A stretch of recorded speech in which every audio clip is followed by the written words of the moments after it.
Mesdames, Messieurs, bonjour et merci de nous avoir rejoints pour cette journée consacrée aux identités et aux conflits.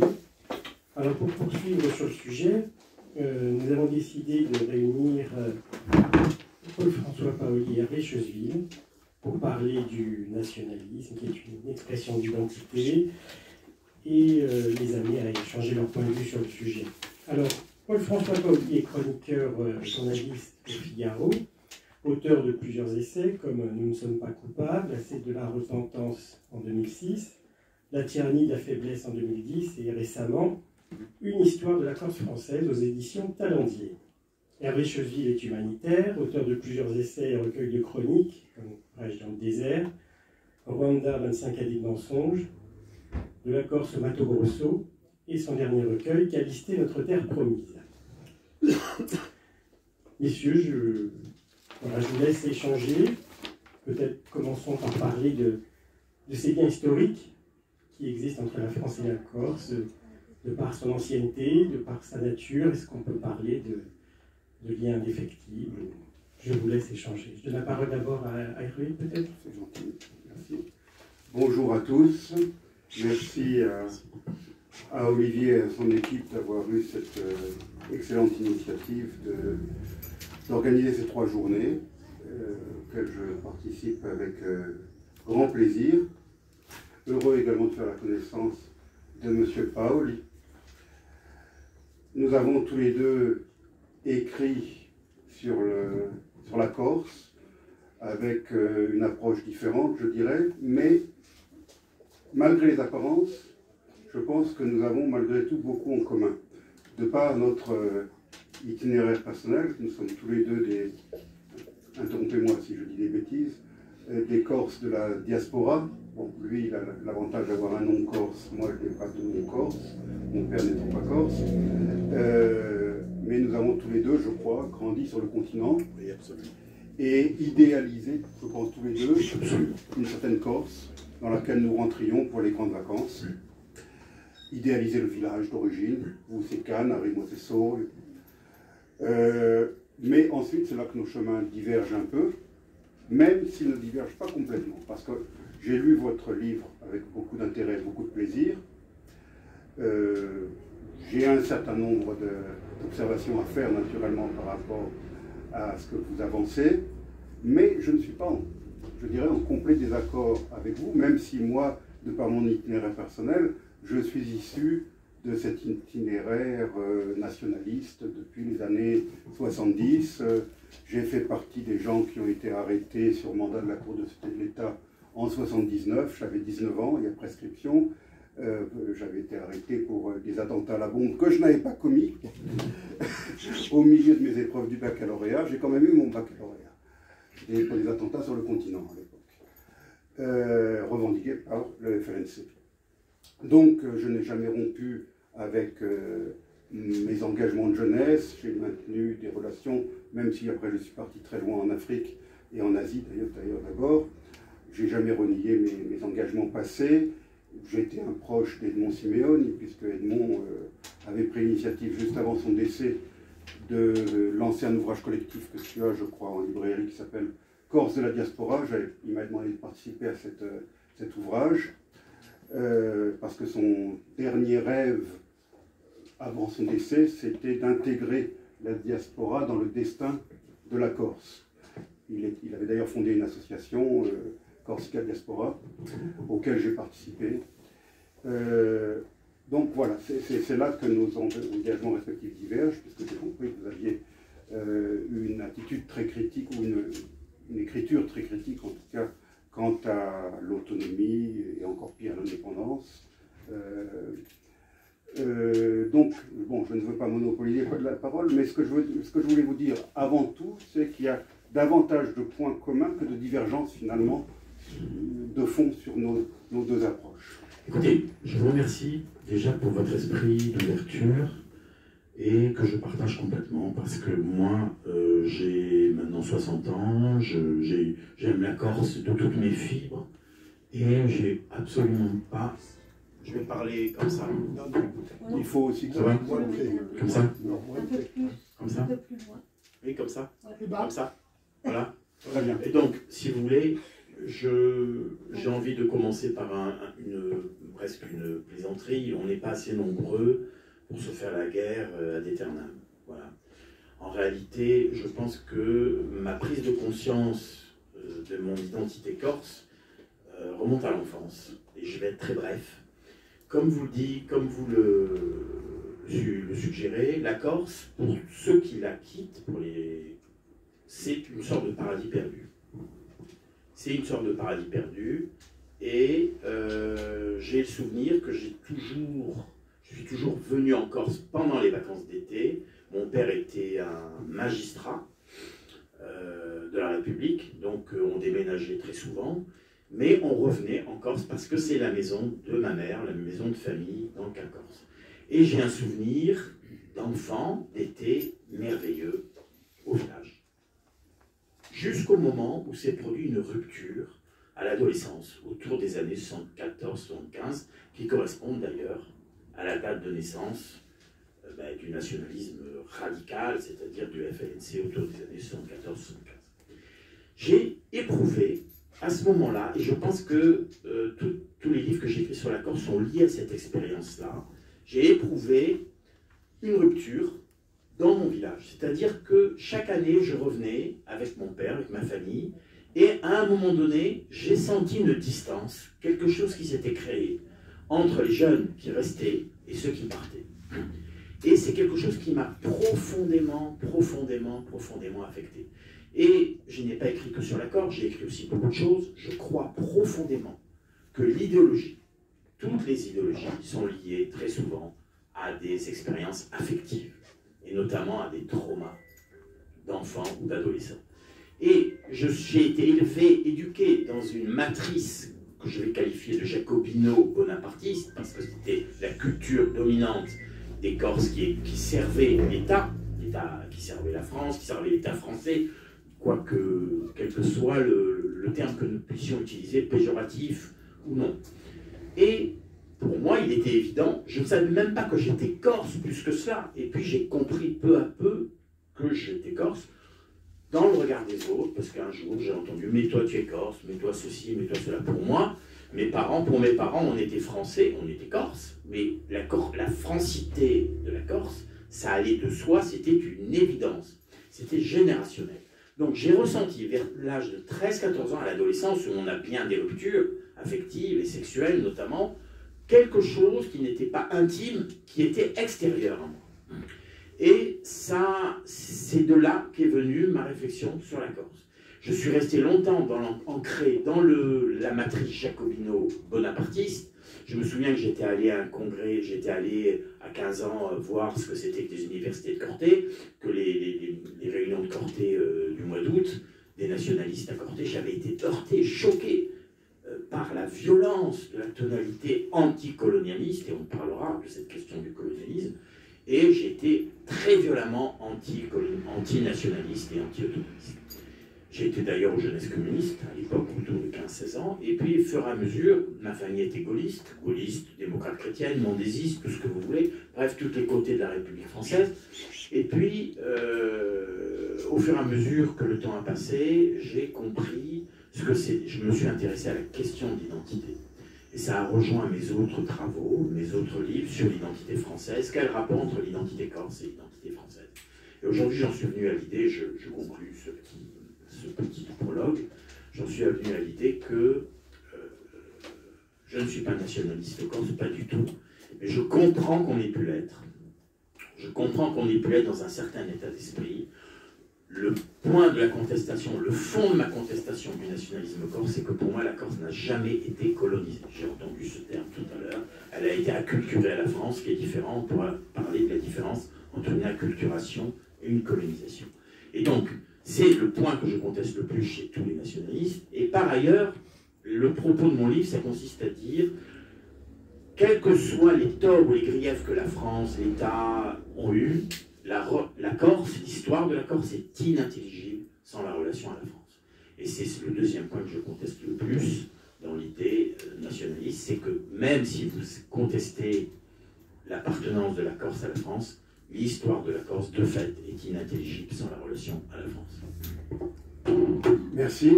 Je pense qu'on a eu le même point de rupture, moi aussi à l'adolescence. Moi, ça a été à l'air, il y a 75, mais le déclic s'est fait dans le sens opposé au vôtre. Et je me suis engagé, j'avais 15 ans à l'époque, tout feu, toute flamme, dans cette aventure, toujours sur le continent. Hein. Mais quand je rentrais au village, j'ai fait la même expérience que vous, générationnelle, avec mes grands-oncles, grandes-tantes, enfin tous les anciens qui avaient combattu pendant la Seconde Guerre mondiale, voire même la Première Guerre mondiale d'ailleurs, parce qu'il y en avait encore à l'époque, et qui étaient tout naturellement, pro-français, pour qui les Siméon, c'était d'affreux fils de fascistes, fils de collaborateurs, que n'ai-je entendu encore, irrédentistes, ce qui était complètement faux bien sûr. Mais ça m'a au contraire permis de me structurer, de m'affermir dans cette idée-là que la Corse avait une histoire et que je n'en suis peut-être pas venu à mettre en cause la francité de la Corse, mais j'étais très franchement du côté, on ne disait pas nationaliste à l'époque. En 1975, le terme n'existait pas. Autonomiste. On disait autonomiste. Et puis, il y avait déjà quelques indépendantistes, mais on les considérait comme un peu comme des illuminés. Aujourd'hui, ça a bien changé. Alors, je suis d'accord avec vous sur le fait qu'on ne peut pas faire abstraction des 55 ans de Corse française. Mais de la même manière, on ne peut pas faire abstraction des 400 ans de Corse génoise. Absolument. Des 200 ans de Corse pisane, des 6 siècles de Corse romaine, et j'en passe. Il ne faudrait pas oublier les Étrusques, les Carthaginois, les Phocéens, les Vandales, qu'on a toujours tendance à avoir. On a toujours un préjugé péjoratif, négatif à l'égard des Vandales, mais ils n'étaient pas si vandales que ça au fond. Les derniers historiens prouvent que le royaume vandale était un royaume tout à fait respectable, je dirais, et qui comprenait la Corse. Donc, je vous rejoins dans le sens qu'on ne peut pas réduire l'histoire de la Corse aux 14 ans d'indépendance de Pascal Paoli, voire même aux 40 ans de Révolution Corse, 1729-1769. L'histoire dure longtemps, comme disait, je crois que c'était le comte de Paris, avait écrit un livre qui s'intitulait « L'histoire dure longtemps ». Et c'est vrai pour la Corse. Donc, la fusion familiale, civilisationnelle, politique entre la Corse et la France, personne ne peut en faire abstraction, personne ne peut l'effacer, même si un jour le destin devait séparer la Corse de la France. De la même manière, j'ai toujours critiqué les nationalistes sur le fait qu'il ne faut pas effacer la période génoise. La période génoise qui a été une période avec beaucoup de côtés négatifs, mais qui a eu aussi, les Génois ont beaucoup apporté à la Corse. C'est les villes que nous avons aujourd'hui ont été créées par les Génois. Bastia, Bonifacio, Calvi, tout ça c'est l'apport des Génois. Donc chaque époque apporte quelque chose à la Corse. La Corse est comme beaucoup de terres méditerranéennes, et c'est une terre de strates historiques. Chacune a eu un apport, et la France a eu un apport. Je m'arrête là pour vous céder à nouveau la parole, mais il va falloir que nous revenions sur la notion de colonie et de colonialisme. Oui, alors, je suis complètement d'accord avec ce que vous dites, mais on ne va pas toujours être d'accord, sinon tout le monde va s'ennuyer. Non, ce que je veux dire, c'est que ce qui m'apparaît aujourd'hui encore le plus contestable dans le discours dominant des nationalistes depuis les années 75-76, c'est que c'est un discours qui juge toute une histoire à partir d'un point de vue de valeur rétrospective, où on nous explique que telle histoire a été une histoire, au fond, une réduction de l'histoire à une relation dominant-dominée. Voilà. c'est ce que je conteste le plus. Je le conteste pourquoi? Parce que je trouve que c'est offensant pour les Corses, les générations de Corses, qui ont cru que leur destin était absolument indissociable de celui de la France. Et donc, je ne veux pas ramener les choses à mon histoire familiale, mais il se trouve que j'ai eu un grand-père qui a été un héros de Verdun, et pour qui, si on lui avait dit un jour, il est mort en 1960, que la Corse allait être indépendante, il aurait... Ça aurait été comme si on lui parlait chinois. Donc, en fait, la première chose que je conteste, et c'est celle que je conteste le plus, c'est la cassure psychologique qu'il y a eu et qui a été générationnelle. C'est-à-dire, à un moment donné, après les années 68, toute une génération de jeunes Corses a fait le procès de qui? Pas seulement de la France, de leurs propres anciens. C'est-à-dire qu'il y a eu une rupture générationnelle, et au fond, toute une génération qui avait 20 ans à l'époque d'Aléria a considéré que finalement, les vieux, c'est-à-dire les parents, les grands-parents, etc., qui avaient cru que la France, effectivement, était la grande nation qu'elle croyait être, qu'il était honorable et qu'il était valeureux de la servir, que tout ça était procédé d'une aliénation. Bon, c'est cela que je conteste le plus au fond. Parce que on ne peut pas, et ça c'est pas spécifique à la Corse, c'est, je pense, un point de vue que j'ai sur d'autres questions, personne ne peut s'ériger en juge terminal, qui consiste à dire, votre histoire, c'est l'histoire d'une aliénation, d'une domination, vous avez été au fond victime d'une illusion, d'une fiction. La grandeur française, c'était que l'oppression et la colonisation, et finalement, nous-mêmes, nous avons été colonisés par ceux que vous croyez être vous-même.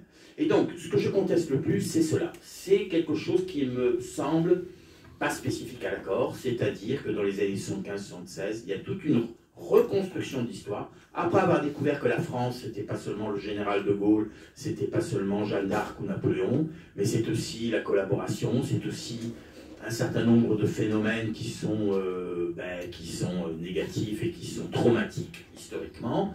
On s'est dit, ah ben nous, finalement, c'est pas si glorieux que ça d'être français. On n'a pas tant envie que cela d'être français, vu ce que la France a fait en Algérie, vu ce que ça a été Vichy, etc. Et donc, on préfère prendre le large. Voilà. Je pense qu'il y a eu quelque chose comme ça.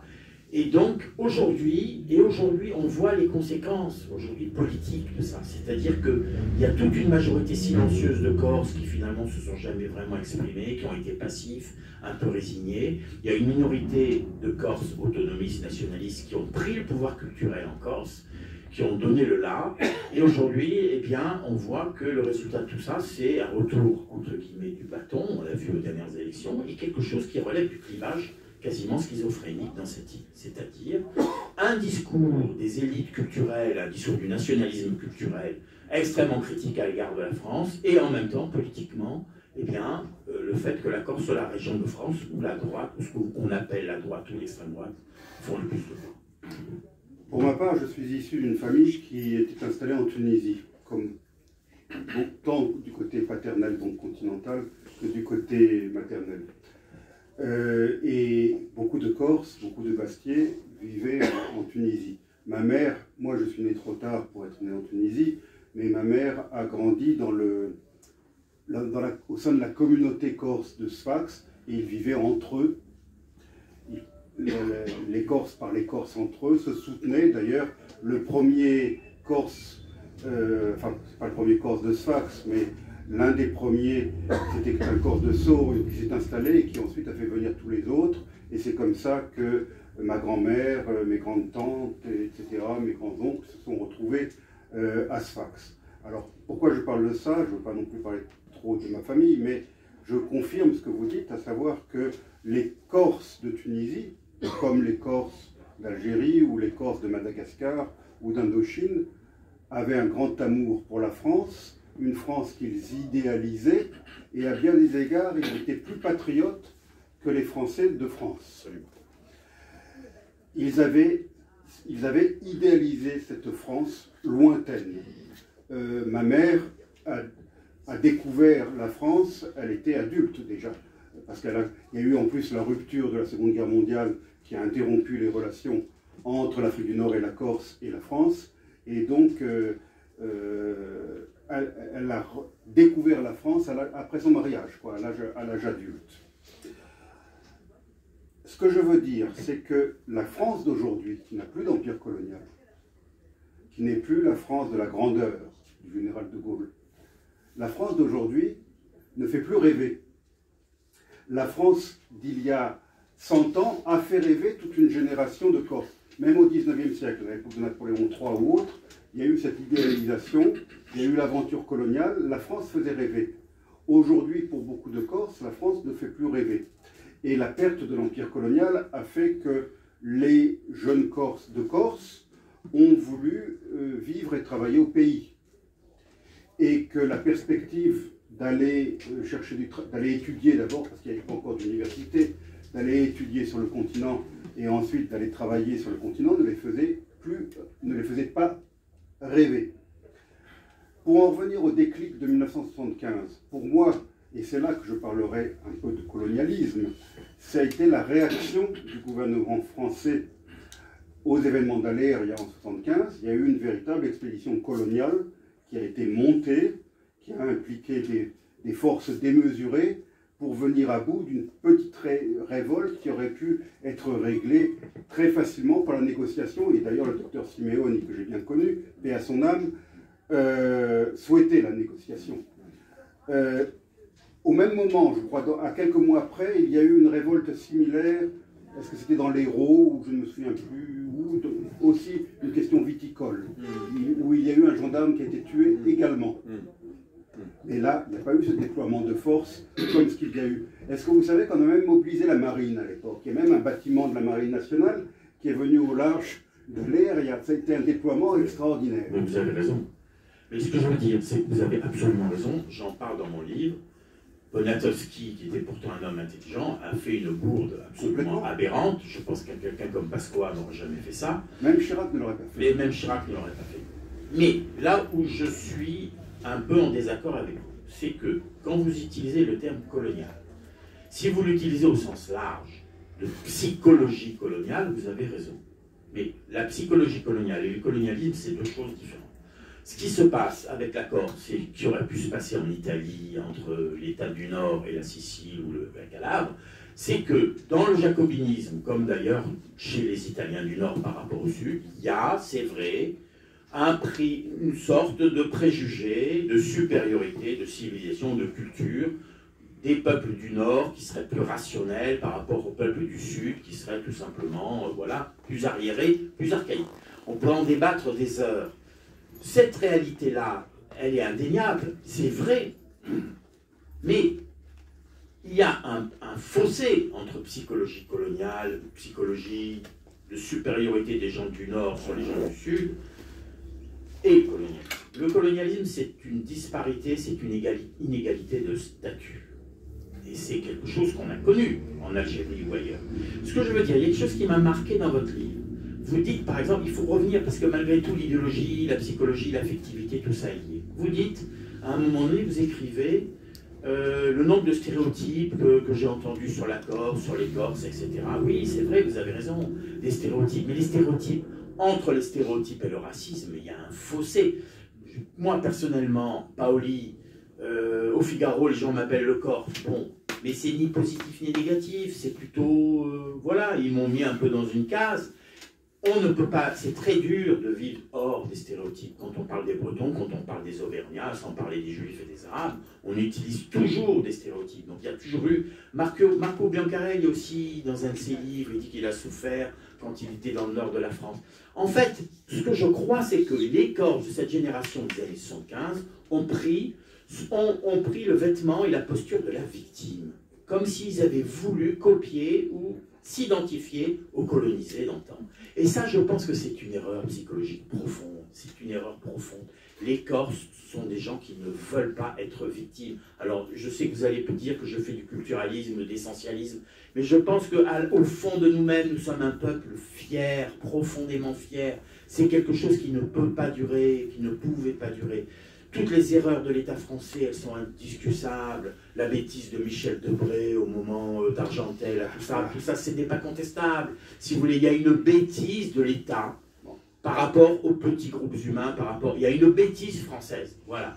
C'est vrai. Mais d'un autre côté, on ne peut pas mettre ça en balance avec ce que vous avez appelé la grandeur française, c'est-à-dire le fait que des générations entières de Corses étaient fiers de porter les couleurs de ce pays quand ils étaient en Indochine, quand ils étaient ici, quand ils étaient là, quand ils étaient à Dien Bien Phu, et même dans les défaites, le nombre de Corses qui ont versé leur sang. Bon, et tout ça, voilà. Alors moi, ce que je dis aujourd'hui, c'est qu'il faut dire l'adieu aux armes, et pas seulement les armes, la trêve du FLNC, l'adieu aux armes entre les Corses. Il faut que les Corses fassent un effort pour se comprendre et qu'ils ne rentrent pas dans cette concurrence mémorielle et qui ne rentre pas dans ce délire, dans cette idée que voilà, nous les Corses, nous avons été opprimés, nous les Corses, nous avons été dominés, et ni non plus, nous les Corses, nous nous excusons d'avoir été servis à un État impérial ou colonial, etc. Il y a une grande histoire de la Corse. La Corse a créé, a généré de grands hommes. Et il y a une grandeur culturelle de la France, il y a une grandeur de la langue française, il y a eu un grand esprit français. Et donc, ce serait une perte pour les jeunes Corses de perdre ce lien avec la culture française. Et c'est pour ça que je dis, et je termine, moi, je suis un Corse de culture française. Mes parents ont eu tort, ils ont eu tort de ne pas m'apprendre le corse. J'aimerais lire le corse, parler corse, et être comme un poisson dans l'eau, dans la culture corse. Il se trouve que ma culture, c'est le français. Et c'est vrai que j'écoute avec envie des jeunes Corses qui parlent très très facilement, un Corse fluide, etc. Ils ont commis cette erreur générationnelle qui consistait à dire, mais le Corse c'est pas important, apprends l'anglais, apprends l'italien, j'ai appris l'italien d'ailleurs. Bon, voilà. Donc, oui, nous sommes des Corses aussi de culture française. Nous sommes des Corses, mais aussi de culture française. Et il ne faut pas renier cette part de nous-mêmes. En 1998, bon, vous travailliez déjà pour le Figaro, je suppose? En 1999, j'ai commencé. Figaro Magazine. Vous étiez à Paris, donc? Oui, à Paris. Ça marche? Oui. Moi, j'étais en Afrique à cette époque-là, mais je suis rentré pour un congé et j'ai passé quelques jours à Paris en 1998. Et j'ai été très marqué par ce que j'appellerais le racisme anti-corse à l'époque. C'était au lendemain de l'assassinat du préfet Erignac. Mais dire qu'on venait de Corse, ou qu'on était d'origine corse, en 1998 à Paris, c'était très compliqué. Même dans des milieux amicaux, j'ai ressenti qu'on nous faisait porter une culpabilité collective pour l'assassinat du préfet Erignac, alors que les Corses ont réagi de manière unanime, 40 000 Corses dans les rues à Bastia, à Ajaccio.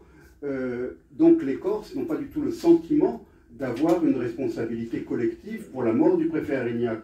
J'ai donc très mal pris ce que j'ai senti comme de l'hostilité, du racisme à l'égard des Corses. Est-ce qu'il serait venu à l'idée à qui que ce soit de faire porter à tous les Toulousains les atrocités commises par Mohamed Merah, qui était un Toulousain, en 2012, 2013, je ne me souviens plus. Non, mais en ce qui concerne la Corse, on a fait porter à tous les Corses cette responsabilité, cette culpabilité, encore dernièrement dans les discours présidentiels, pour l'assassinat du préfet Erignac. L'assassinat du préfet, le préfet Erignac, paix à son âme, a été assassiné par un petit groupuscule qui ne sont absolument pas représentatifs de la totalité du peuple corse. Heureusement. Maintenant, revenons un petit peu à l'histoire et à la notion de colonialisme. Il y a quand même des aspects dans la relation Corse-France ou France-Corse qui relèvent du colonialisme. Quelques exemples en passant. Les lois douanières imposées de mémoire en 1817 et qui n'ont été abolies qu'en 1913, qui taxaient les produits corses à leur arrivée en France continentale, et les produits de France continentale qui n'étaient pas taxés à leur arrivée en Corse. Ces lois douanières qui ont duré presque un siècle ont tué toute possibilité de développement économique de la Corse, puisque les produits corses étaient plus chers que les produits qui venaient du continent, et c'était donc des taxes de nature coloniale, puisque la France avait un marché captif la France avait coupé les relations économiques de la Corse avec son environnement naturel, c'est-à-dire l'Italie, pour parler clairement, et avait voulu substituer une relation économique exclusive entre le continent et la Corse, mais au détriment de la Corse. Donc ça, c'est ce que je qualifierais d'approche coloniale de la domination, de l'intégration de la Corse dans l'ensemble français. L'épisode de la Première Guerre mondiale, où en France continentale, tous les hommes étaient conscrits jusqu'à ce que, mais les pères de 4 enfants n'étaient pas conscrits, n'étaient pas envoyés au front. En Corse, c'était 6 enfants.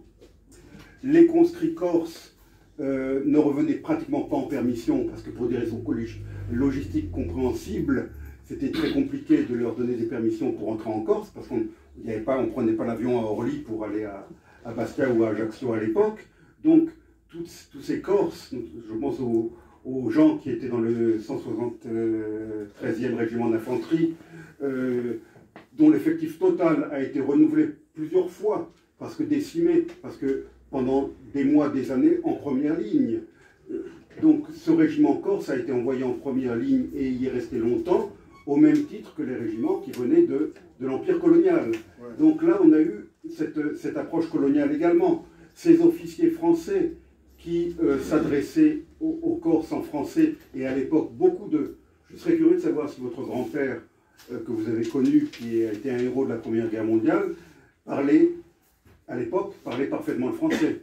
Ah oui, parfaitement. Moi, je me souviens de mon grand-oncle, ancien combattant de la Première Guerre mondiale, jusqu'à sa mort en 1998, centenaire, il faisait de grosses fautes en français. Hein.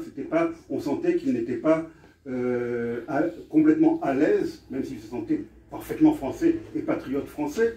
Mais bon, et ça a amené à des drames au front.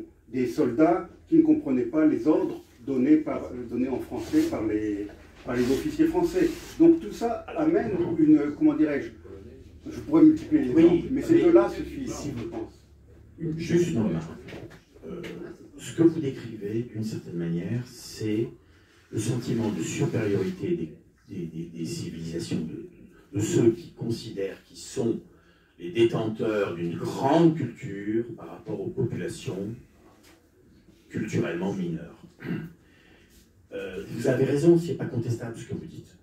Mais encore une fois, quand vous dites c'est une forme de colonialisme, oui, si vous voulez, mais ça relève plus d'un sentiment de supériorité psychologique ou culturelle, plus que d'une situation et d'un véritable état colonial. Ce que je veux dire par là, c'est que si vous étudiez l'histoire de la guerre de Vendée, qu'est-ce que vous voyez?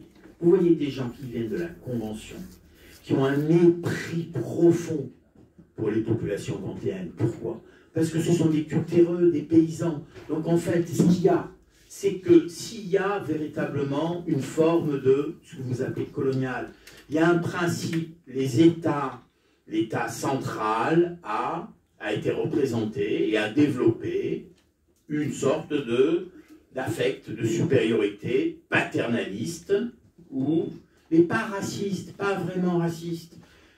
Moi j'ai lu des livres... C'est pas raciste. Hein. Oui, alors, ce que vous dites, moi personnellement ayant vécu 40 ans à Paris et ayant travaillé un peu dans plusieurs milieux, je n'ai jamais ressenti une seule fois un affect raciste me concernant, ni même corsophobe.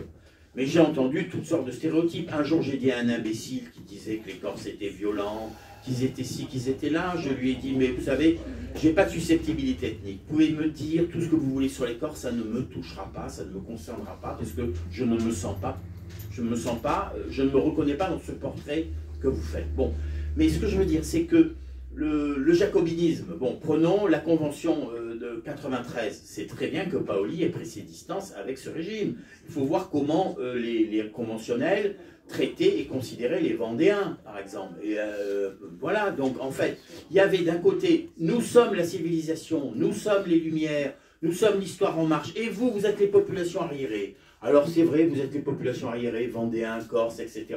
On vous apporte la civilisation, mais c'est vrai qu'on vous traite un peu comme de la chair à canon. Bon, tout ça c'est vrai, mais en même temps ça fait partie d'une croyance, d'un processus qui se veut civilisationnel. Et qui d'autre qui en témoigne plus et mieux que Bonaparte lui-même, Napoléon, qui apprend le français en 8 mois, qui méprise les Français quand ils débarquent sur les côtes, et qui, à la fin de sa vie, dit « ces Français que j'ai tant aimés ». Donc, ce peuple français que j'ai tant aimé. Il a utilisé le pronom démonstratif. Voilà, ce qui voulait dire qu'il ne se sentait pas français lui Louis XIV, voilà, Louis XIV n'aurait pas dit ce peuple, il aurait dit mon peuple. Voilà, et au fond ça confirme quoi? Ce que j'écris d'une certaine manière, Napoléon s'est identifié à la France, mais français il ne l'est jamais vraiment devenu. Voilà. Et donc oui, il y a des identités qui sont distinctes, nous sommes corses, à mes yeux nous sommes corses, et français aussi. Et aujourd'hui, il faut réfléchir à, au fond, qu'est-ce que c'est que cette relation que nous avons avec cette part de nous-mêmes qui est la France. Ce que vous dites au sujet des Jacobins et de leur attitude génocidaire en Vendée, eh bien, on pourrait le calquer sur le rôle ou sur l'attitude de Napoléon vis-à-vis de la Corse. Parce que Napoléon a fait régner la terreur en Corse pendant son règne, et lui-même les colonnes Morand, mais voilà, il l'a remplacé après. Il ne faisait pas confiance dans les Corses pour gérer la Corse. Oui. Et il ne croyait qu'à la poigne d'un militaire, le général Morand. Oui. Mais vous savez, Paoli avait une sacrée poigne aussi. Hein. Oui, bien sûr. Mais on parlait justement, c'est un point commun, on parlait de la justice Paolina, mais on parlait aussi de la justice morandine, oui, qui a fait régner l'ordre par le feu, par le sang. Il fallait que chaque jour il y ait au moins un fusillé pour pouvoir, dans les rapports... Je suis d'accord, mais tous les États à l'époque étaient comme ça. Vous croyez que l'État prussien était différent? Excusez-moi, dans le petit survol historique que vous faites, vous oubliez quand même juste un point qui est très important, c'est que par rapport aux autres régions qui sont devenues françaises par annexion, ou d'autres États autour, la Corse de Paoli était le seul État constitué. C'est la seule région française qui était un État constitué avec tout ce qui fait les caractéristiques d'un État, constitution, monnaie, ce que vous voulez, et qui était, alors là pour le coup, vraiment dans le vent des Lumières. Je ne conteste pas tout ça. Et elle est devenue française sous la royauté, non pas sous... C'est qu'après, la Révolution française. C'est pas anodin ça quand même, quand on parle de coloniser ou pas, là, il s'agit d'un État. Moi je ne suis pas historien, je n'ai fait que lire les historiens. J'ai fait de la recension et de la compilation. Ce que j'ai découvert quand même, c'est à quel point il y a une attirance, le fait que beaucoup de Corses aient eu une relation vers la France. Les Corses seront beaucoup plus désirés devenir français que la France. Voilà. Et Saint-Pierre-aux-Corses, c'est quand même un témoignage extraordinaire. Et avant Saint-Pierre-aux-Corses, le bastion français, Thomas Lynch et ces quatre Corsins qui sont allés s'installer à Marseille et puis en Berbérie et en Afrique du Nord et qui servaient la monarchie française. En fait, les Corses, ce que je crois, et je vais faire un peu de psychologie, un peu de culturalisme, on peut me le reprocher. Je crois que les Corses aiment la grandeur, ils aiment la puissance. C'est en eux. C'est en eux. Et je crois que la relation s'est cassée entre la Corse et la France, quand la France a perdu cette puissance, et que du coup, ils ont découvert effectivement qu'ils étaient finalement qu'un petit morceau de l'Hexagone, un petit peu finalement assez abandonné par l'État, et toutes les gratifications symboliques qu'ils avaient connues à travers une France grande, ont disparu lorsque la France s'est réduite à l'Hexagone. Et d'ailleurs, vous évoquez un phénomène qui est très intéressant, la criminalité corse. Autrefois, les voyous corses, les criminels corses, eh bien, ils étaient comme les autres Corses, ils allaient partout dans l'Empire. Et à partir des années 75-80, ils reviennent en Corse. C'est le côté, voilà, parce que la Corse devient leur horizon. Donc, moi je crois à l'âme des peuples, je crois à l'âme des peuples. Je crois que nous ne sommes pas ni les Kanaks ni des Portugais. C'est-à-dire, et je dis ça sans aucune préjugé de valeur sur les Kanaks ou les Portugais. Je crois que nous sommes à la base des montagnards, des paysans et aussi des gens qui n'avons pas peur de l'agone, ce que les Grecs appellent l'agone, c'est-à-dire le conflit, c'est-à-dire aussi la puissance. Vous oubliez les marins dans votre région du Cap-Corse. Mais on est les seuls. Voilà. On est bonifaciens quand même. Alors, j'aimerais quand même réagir à ce que vous dites au sujet de Saint-Pierre-aux-Gorses. Je pense que c'est faire un anachronisme énorme que de présenter Saint-Pierre-aux-Gorses comme un patriote français. Saint-Pierre-aux-Gorses, ou un nationaliste corse. Saint-Pierre-aux-Gorses, où était avant tout un aventurier, qu'on appelait un condottiere à l'époque, qui s'est d'abord vendu à des bandes en Italie dans la guerre civile qui ravageait l'Italie à l'époque, qui est passé au service de Catherine de Médicis. Bon, il se vendait au plus offrant, Et il a fait carrière en France. Absolument. Il a contribué à la Absolument. libération de Calais, d'ailleurs. Absolument. Il a joué un grand rôle dans la réintégration de Calais. Son frère est mort, je crois, au siège de Calais. De toute façon, toute notion de nationalisme est anachronique Mais à cette époque. à l'époque, c'est anachronique. Ça n'a pas de On sens. ne peut pas dire qu'il est mort pour la France. Non, mais c'est pas Non, ce que je dis, non, je le dis non, pas. non, non. Voilà. Mais enfin, il y a eu une la monarchie tentative, française, il y a eu une quand même tentative de la Troisième République pour présenter Sampiero Corse comme Oui, étant oui. le précurseur de la Corse Mais française. on- Excusez-moi, Sampiero Corse, c'est un aristocrate du Sud. C'est pas un aristocrate, c'est un roturier. C'est Un roturier. c'est quelqu'un qui défend les gens du Sud. Donc c'est quelqu'un qui proteste également contre la structure sociale du Sud, contre Gênes, contre la commune Oui, génoise. bien sûr, Oui. bien sûr. Et bien donc sûr. contre le fait que le Nord, au contraire, adopte les communes. Donc si vous voulez placer ça en ces termes-là, c'est un peu anachronique. Bien justement. sûr. Et Sampiero Corse se met au service de la France parce que Il est parti à 14 il ans en proteste Italie. Hein. contre la commune, contre la commune génoise qui veut abolir l'aristocratie en Corse. Ouais. Ce que vous disiez également sur les Génois aussi tout à l'heure, Paoli, c'est pas contre la France, c'est contre Gênes. Oui, Bien oui, sûr. bien sûr. La Corse est dans le monde italien à ce moment-là. Bien sûr. C'est un territoire italien Et totalement. Paoli ne le niait pas. Hein. C'est un territoire italien où on parle l'italien quand on appartient aux classes supérieures. On écrit en italien. On écrit en Le italien. corse n'existait pas comme langue écrite. Et c'est vrai que Gênes est une république un peu particulière. C'est une république oligarchique Oui, où il n'y a tout à pas le statut de citoyen. Tout à fait. Les Corses n'ont pas le statut de Tout citoyen. à fait. Et dans les villes, ils n'ont pas le droit d'habiter. Hein, il n'y a que Bastia et Ajaccio où on peut commencer à vivre dans la ville. Mais à Bonifacio et à Calvi, le Corse est interdit. Donc c'est une république oligarchique qui défend l'appartenance à une classe sociale et à une ethnie ligure génoise. Absolument. Et donc cette république ne satisfait pas les Corses. Et c'est pour ça qu'il y a la révolte des notables, Voilà. qui va déclencher les révolutions de Corse. La différence, c'est que la Révolution française abolit tous ces, Oui, oui. tous ces principes-là, sont abolis par la Révolution française, qui établit une égalité. Et avec cette égalité, les Corses sont des citoyens comme les autres, et ils font carrière dans l'Empire colonial. Comment allez-vous expliquer qu'il y a des travailleurs immigrés en Corse? La Corse est une région de travail immigré dès le XVIIIe siècle, avec des lucchesi, qu'on Absolument. méprise, et ensuite des sardes, hein, avec un très fort mépris des lucchesi et des sardes. Mais ça s'explique là aussi par l'appartenance française. Parce que les Corses, à ce moment-là, deviennent un peu schizophrènes. Oui, Ils renient le monde italien, Ils le sont toujours. ils renient le monde italien auquel ils appartiennent, et au contraire, ils valorisent la France. Et effectivement, ça crée un peu une schizophrénie. Ouais. Et je suis d'accord avec vous, Monsieur Paul. Ensuite, on reproduit le schéma idéologique des guerres décoloniales, de l'après-seconde guerre mondiale, qui n'a rien à voir avec la Corse. Monsieur, vous voulez dire? Je crois que la Corse devient française après 1840. Napoléon III. D'accord. Mieux.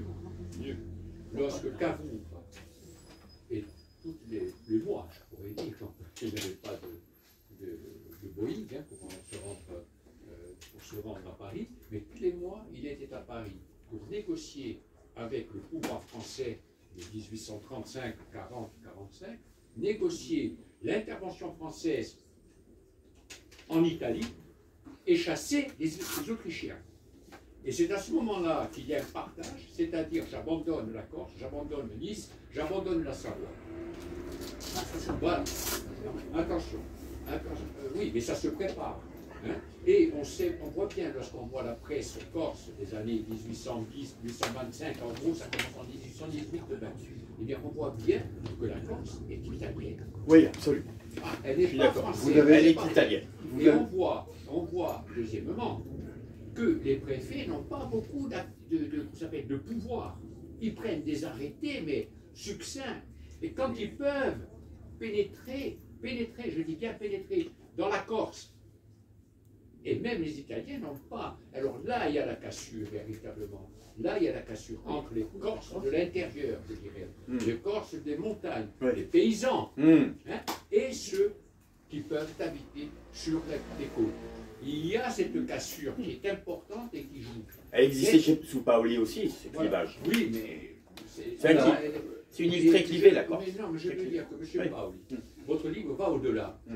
Va au-delà des interrogations qui sont très intéressantes. Enfin, on les connaît depuis maintenant 1975, vaste. Hein, et elle pose une question importante. Quels sont les fondements idéologiques, politiques, tout ce qu'on veut, géopolitique même, pour la Corse de se positionner française à travers les siècles, que ce soit Gênes, avant Pise, etc., etc. Il y a cette façon pour la Corse de jouer la carte française au nom des principes que votre livre ne donne pas véritablement et qu'il faudrait peut-être poursuivre dans ce, si vous permettez, hein, je sais pas, il faudrait peut-être poursuivre dans ce sens, c'est-à-dire quels sont les fondements politiques et autres, tout ce qu'on veut, théologiques même, à un moment donné, de la Corse française. Alors, juste une petite observation. Je ne peux pas vous les donner parce que ce que je crois, c'est que la France vit une crise existentielle à peu près sans précédent. C'est-à-dire que la France vit une crise d'identité, une crise existentielle terrible, terrifiante. C'est-à-dire que ce qu'il y a aujourd'hui, et dans le tremblement politique que nous vivons, c'est quelle est la raison d'être de la France au juste, aujourd'hui encore. La France a toujours été historiquement un État-nation, c'est le plus vieil État-nation d'Europe, qui s'est toujours heurté et qui s'est toujours érigé contre les empires, contre les puissances impériales, contre les tendances impériales. On peut dire qu'il y a une continuité française, on peut la trouver là, qu'on soit monarchiste ou républicain, il y a, et le gaullisme c'est ça, le désir de Gaulle en 1940 c'est ça, parce que la France ne peut pas être absorbée par le Reich, par le Troisième Reich, c'est pas possible. La France est indépendante ou alors elle n'existe plus. Et de fait, la montée en force des puissances souverainistes, nationalistes, les gens ne comprennent rien. C'est pas tant l'extrême droite, c'est que vous avez de plus en plus de gens qui se disent mais qu'est-ce que c'est être français aujourd'hui? Est-ce que c'est être bruxellois? Est-ce que c'est être américain? Est-ce que c'est être... Qu'est-ce que c'est? Qu'est-ce qui nous reste pour nous dire nous sommes français? C'est quoi? Quand vous discutez avec des petits jeunes de 20, 25 ans, 30 ans, j'en ai plein dans mon entourage, vous leur demandez qu'est-ce que c'est pour vous être français? Ils vous regardent quasiment comme des veaux. Ils vous disent ah oui, les droits de l'homme, quelque chose comme ça. La langue française, c'est l'âme de la France, c'est sa langue. C'est pas seulement un beau pays, c'est sa langue. Une langue qui, alors, du coup, on peut parler d'universel. Du coup, oui, on peut parler d'une valeur universelle. 250 millions de francophones, et au 19e siècle, au 20e siècle, les plus grands écrivains, pratiquement, entre le 19e et le 20e, si on compte le nombre de prosateurs, de philosophes, d'intellectuels, de poètes qu'il y a eu en France, c'est une moisson inégalée, inégalable. C'est pour ça que les jeunes Corses, plutôt que de regarder Netflix ou d'aller à Disneyland, ça leur ferait du bien de lire les grands écrivains français, ça ne leur enlèverait rien à leur identité corse. Voilà ce que je voulais dire. Alors, je voulais rebondir sur ce que vous disiez. Permettez-moi. Je ne comprends pas. Cette cassure entre une Corse, parce qu'on ne peut pas le nier, j'ai vécu la période que vous dites, et il y avait bien les Corses de l'intérieur, en fureur, hein, pour reprendre le terme de tout à l'heure, dans la fureur, qui voulaient véritablement, sans dire le nationalisme et sans dire l'indépendance, voulaient chasser la France. Et ça existe. Et ça venait de l'intérieur. Et vous savez que Paoli n'a jamais eu une domination totale sur toute la Corse. C'est cette cassure avec les autres Français. Je voulais rebondir sur ce que vous disiez tout à l'heure au sujet de ce qui s'est passé sous Napoléon III avec Cavour. Oui. Parce que dans mon livre, j'évoque un personnage, un grand Bastier, un grand Corse, un grand Français, qui est complètement tombé aux oubliettes aujourd'hui, malheureusement. C'est le comte Vincent Benedetti. Oui. La Dépêche d'Ems. Oui, mais justement, on a trop réduit sa carrière à la Dépêche d'Ems, dans lequel il n'a fait qu'obéir aux ordres du ministre des Affaires étrangères, le duc de Gramont, à l'époque. Mais le comte Benedetti, c'est lui qui a négocié avec Cavour. Il parlait parfaitement italien.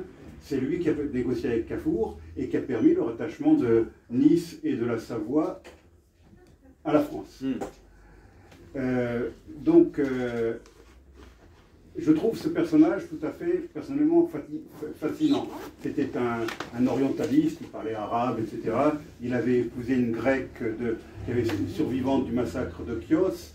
C'était un personnage absolument extraordinaire, un personnage universel, je dirais. Mais c'était un Corse et un Basque. Voilà. Et son tombeau, malheureusement, est en ruine presque à Bastia. C'est pour ça que j'en parle dans mon livre. Voilà pour moi, pas le prototype, mais le personnage symbole, emblématique de cette période du Second Empire. Où il y a eu des choses qui auraient pu se faire entre la Corse et la France, qui avaient commencé à se faire, mais qui malheureusement ont été détruites par la défaite contre la Prusse, l'arrivée de Sedan, et on a fait, à travers la défaite de l'empereur Napoléon III, on a blâmé tous les Corses, Clémenceau le premier, et le comte Benedetti aussi. Jules Vallès. L'extrême gauche n'aimait pas du tout la Corse, voilà. Les mélanchonistes de l'époque. Clémenceau réclamait la rétrocession de la Corse à l'Italie à l'époque. Le comte Benedetti a dû faire un livre, il a écrit ses mémoires, Ma mission en Prusse, je crois, pour se justifier, pour prouver que la défaite de Sedan, c'était pas de sa faute. Mais on a fait porter à la Corse le poids de la défaite de Sedan. Et alors le début de la Troisième République a été catastrophique jusqu'à la guerre de 14, pour la Corse. Je suis totalement d'accord avec ça. Alors il y a une question que je voulais vous poser. Attendez. Sedan, on peut porter la défaite de Sedan aux Corses. Oui, c'est vrai, je vous assure, c'est vrai. Si vous lisez les coupures de presse de l'époque, c'est incroyable. Alors, attendez, on va pas s'énerver. S'il y a eu un moment où il y a eu un racisme anti-corse, c'est à ce moment-là. Absolument. C'est à ce moment-là. Alors là, c'est vrai, et attention, parce que c'était un racisme à double tranchant, parce qu'à la même époque, des journalistes comme Paul Bourde expliquaient que les Corses étaient une race, constituaient une race, et une race de gens très doués, très intelligents. Donc ce qu'on reprochait aux Corses, c'était ambivalent, à la fois d'être intelligent et d'être fou, d'être traître, voilà, d'avoir trahi la République, etc. Mais attendez, moi je voulais vous poser une question parce que je n'ai pas réponse à toutes les questions que je pose. Et je me suis posé une question en lisant sur la période pauliste. Il me semble que la Corse était restée clivée sous le régime de Paoli, c'est-à-dire que Paoli n'est pas arrivé à une hégémonie totale. Bien sûr, les villes ont échappé à son contrôle. Il n'avait jamais mis les pieds à Bastia à l'époque de son généralat, ni à Bonifacio, ni à Calvi. S'il a créé Île-Rousse, c'était justement pour donner une indépendance économique et maritime à la Corse, pour lui permettre de s'ouvrir vers l'extérieur. L'extrême sud de la Corse n'est passé... Non, je ne parle pas de Bonifacio, je parle de la région de Sartène, n'est passé sous le contrôle du général Paoli que vers les débuts des années 1760, 64, 65. Donc assez tardivement. Ça a été tout un processus avant que le régime de Paoli prenne le contrôle de l'ensemble de la Corse, à l'exclusion des villes, des présides génoises. Alors qu'il y a un absent dans votre livre, c'est Vincentello. Oui, c'est vrai. Et Vincentello a été le premier Corse qui a unifié l'île. Et à l'époque, il a créé un proto-État qui a duré plus longtemps que le généralat de Pascal Paoli. Ah oui. Plus longtemps. Et ce sudiste avait d'ailleurs établi sa capitale à Biguglia. Donc on a déjà les prémices d'un État corse plus ou moins souverain. Il avait prêté allégeance au roi d'Aragon, mais c'était purement nominal, hein, qui lui avait donné le titre de vice-roi, mais c'était lui le patron en Corse. Hein. J'ai regretté dans votre livre l'absence de Vincentello. Oui, c'est vrai, mais alors parce que je n'ai pas trouvé le livre de référence alors, sur ce Vincentello. J'aimerais bien trouver un livre de référence, sur une biographie de référence de ce personnage. Oh, c'était un seigneur de la guerre, hein. Oui. J'imagine, c'était pas un militant des droits de l'homme. Voilà. Mais c'est vrai que Sampiero Corse, c'est quand même extraordinaire. C'est un emblème. C'est l'emblème de... Et c'est quelqu'un qui représente quand même une puissance vitale, une sorte de violence. Enfin, je veux dire, il n'est pas contemporain du tout. Voilà, c'est ça que je veux dire. Alors, oui, je trouve que, vous savez, dans les stéréotypes qu'il y a sur les Corses et sur la Corse, ils sont toujours ambivalents. Et c'est là que je ne partage pas tout à fait l'idée de mon collègue. Je ne crois pas que les Français, les continentaux, aient des points de vue négatifs sur les Corses. Aujourd'hui, de plus en plus, ils ont tendance à nous envier. Parce que ce que j'entends, moi, quand je vais à Paris, c'est « Ah, vous, au moins les Corses, vous ne faites pas marcher dessus, au moins vous les Corses, vous faites pas pied, on ne vous marche pas sur les pieds, etc. C'est un peu des trucs triviaux, un peu bêtes, mais ça signifie quand même quelque chose. Ça veut dire qu'il y a en Corse des forces, un instinct immanent de protection, d'autoprotection, d'autodéfense qui existe encore. Voilà. Et donc je pense que c'est quelque chose dont il n'y a pas, raison d'avoir honte. Voilà. C'est-à-dire, j'ai écrit il y a quelques années un livre qui m'a valu quelques ennuis, je suis corse et j'en suis plus fier, c'était il y a une vingtaine d'années, et j'ai été menacé par certains nationalistes, etc., parce que je déplorais la façon dont certains nationalistes, plus ou moins mafisés, avaient considéré la Corse, c'est-à-dire comme étant leur propriété, leur domaine, et ils parlaient de la Corse, voilà, c'était eux qui donnaient les conditions de la corsitude, qui expliquait ce que c'était qu'être corse. À ce moment-là, ça m'avait insupporté, j'avais écrit ce livre, j'avais déjà retracé un peu l'histoire des relations entre la France et la Corse. Aujourd'hui, j'ai évolué, c'est-à-dire que je n'ai pas de religion sur l'autonomie. Je pense qu'on peut, en toute bonne foi, être pour l'autonomie, de même qu'on peut être critique par rapport à l'autonomie concrète. Mais je pense que le point de clivage, il n'est pas là. Il n'est pas là fondamentalement. Et aujourd'hui, nous connaissons nos vrais ennemis. C'est la mafia, et c'est, en dehors de la mafia, une idéologie qui consiste à, non pas éradiquer les peuples, mais faire en sorte que nous nous ressemblions tous à l'aune d'une sorte de société mondiale, mondialisée. Je pense que les Corses sont de quelque part, ils ne sont pas anywhere, ils ne sont pas de nulle part, ils sont d'ici, et leur but, quel que soit qu'ils soient de droite ou de gauche, c'est de rester Corse et de faire en sorte que la Corse se ressemble encore, voilà, dans un monde bien, de plus en plus perturbé, de plus en plus chaotique. Bravo.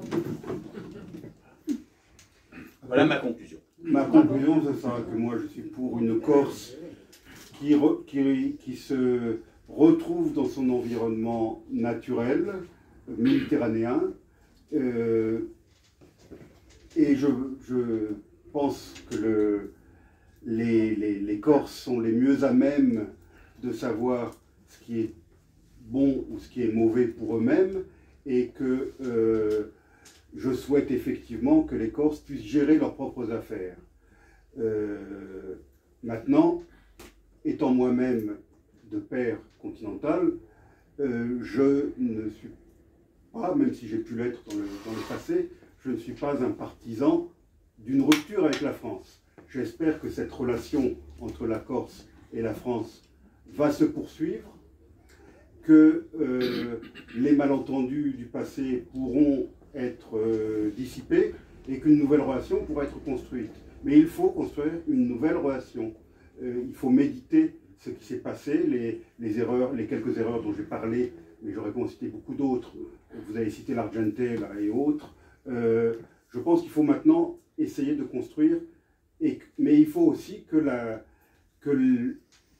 j'aime pas utiliser l'expression d'État français, mais que Paris puisse aussi faire un pas pour comprendre le point de vue corse. Je pense que les deux doivent dialoguer et pouvoir reconnaître un certain nombre de choses, dans les deux sens. Je n'ai pas d'objection. Messieurs, merci.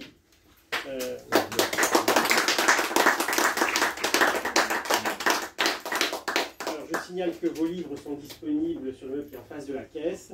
Je laisse les lecteurs qui ont envie de découvrir ou de d'avoir une signature, de vous approcher des auteurs, si vous souhaitez une dédicace. Et puis, on va servir un peu de rafraîchissement. Parce oui, il fait chaud. Merci. Merci à vous. Votre ouverture, Faites plaisir.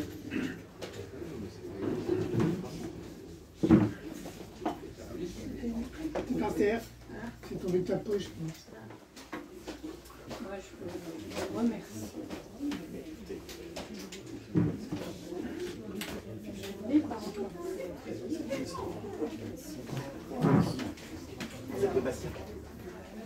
Peut-être que j'ai beaucoup écrit.